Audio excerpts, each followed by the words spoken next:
I met Brother Wayne in the spring of 1997 when I was living and working in Chicago after college. Besides being a Catholic monk, Brother Wayne had a PhD in philosophy and had spent years at an ashram in India. Brother Wayne fascinated me. He was a cross between Don Quixote, Zorba the Greek, St. Francis of Assisi, and the mad scientist from the Back to the Future series. He was interested in me because he wanted more action from the interfaith movement.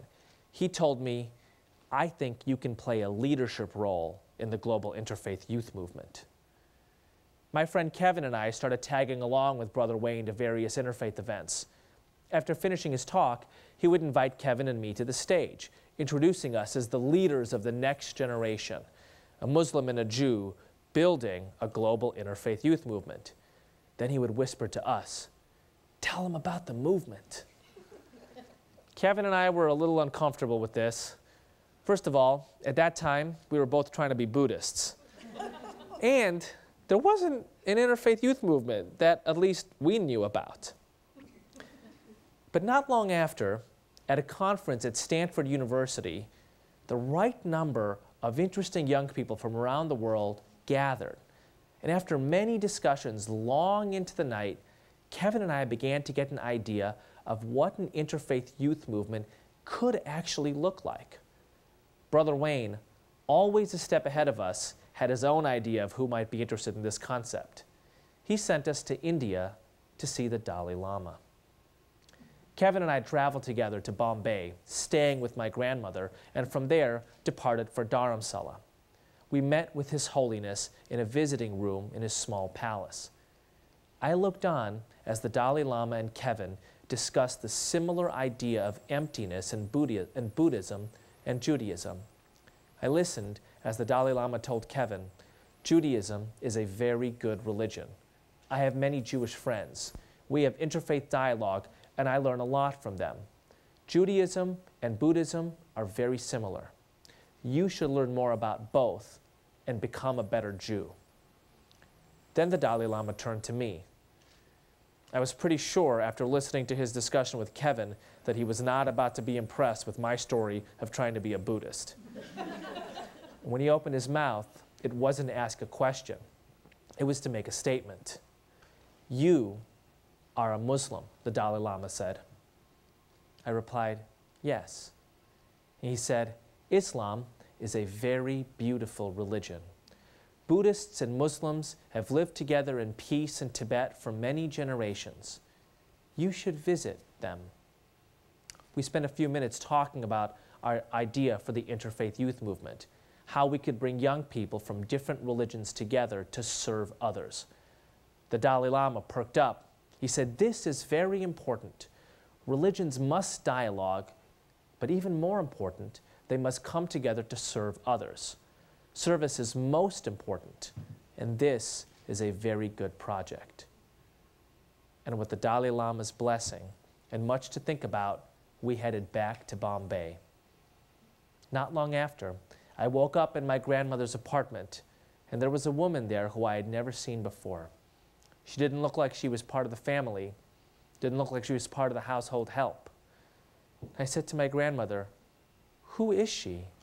She looks a little scared." My grandmother said, "I don't know her real name. We will call her Anisa. The leader of the local Muslim prayer house brought her here because she's being abused at home. We will take care of her." I said to my grandmother, "Don't you think this is a little bit dangerous? What if the people who are abusing her come looking for her here?" My grandmother gave me that arched eyebrows look, one that perhaps you are familiar with, and she said to me, "How old are you?" "I'm 22, I said. "I've been doing this for more than twice the amount of time you've been alive." She got up off the couch. She padded over to the cupboard. She brought out a shoebox, and inside that shoebox were Polaroid pictures of all these women that my grandmother had taken into her home, whose lives she had literally saved. Women from Ahmedabad and Calcutta, women from the Punjab and Hyderabad, women who had heard that in Bombay there was a woman named Ashraf Maji who, if you needed help, would be there for you. If your husband died and the sole breadwinner in your family was gone, if your father took a bad turn and started abusing you, you can come in a monsoon. You can come with your hand out needy. There is a woman who will help you. My grandmother kept the stories of these women written on the back of these Polaroid pictures in little chicken scratch writing. Dozens and dozens of women my grandmother had taken into her home, Sikhs and Jains, Hindus and Christians, and Muslims. After she finished, I wanted to hear one more story, my grandmother's story. "Why did you do this?" I asked her. And she replied with a simple line, "Because I'm a Muslim. This is what Muslims do." Nothing could have shocked me more than those words. Nothing could have made me question my existence, my purpose, more than the use of the term Muslim in that sentence. Muslim. One who submits to the will of God. And I was going to call myself a Muslim? What was I doing that was anywhere near the heroism that my grandmother had shown, that was worthy of the title Muslim? There's a great line in the work of the poet T.S. Eliot. We do not inherit traditions. We work to make ourselves worthy of them. My grandmother was striving with every breath in her 75-year-old body to make herself worthy of the term Muslim, worthy of the tradition that is Islam. What was I doing to make myself worthy? Watching my grandmother not only convinced me that I was a Muslim, but forced me to ask the question, what am I called to do as a Muslim? Her call was to work with abused women in this way. My experiences with Brother Wayne, Kevin, and the Dalai Lama taught me something.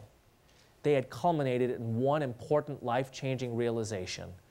My call as a Muslim was to live out the vision of interfaith cooperation.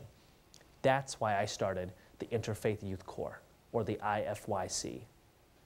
Now, 10 years ago, IFYC was just a big idea. Today, we have a 30-person staff, a $4 million plus budget. We have trained thousands of young interfaith leaders spanning 6 continents on how to bridge the divide between faith communities and come together to work for the common good. We have worked with Presidents Clinton and Obama, Queen Rania of Jordan, Prime Minister Tony Blair. At Interfaith Youth Corps, we believe that interfaith cooperation can become a social norm, like environmentalism became a social norm, like civil rights became a social norm. We believe that interfaith leaders, like environmental leaders, like civil rights leaders, are the key to making this happen. Interfaith leaders do 3 main things. They change the conversation about religion in public life, transforming the narrative from negative to positive. They bring faith communities together to launch projects that address local and global issues, and they transform environments, most often working on their college and university campuses to transform them into models of interfaith cooperation. I can only hope that through building this kind of interfaith cooperation with my Jewish, Christian, Hindu, secular, Buddhist colleagues, I make myself worthy of the tradition of Islam.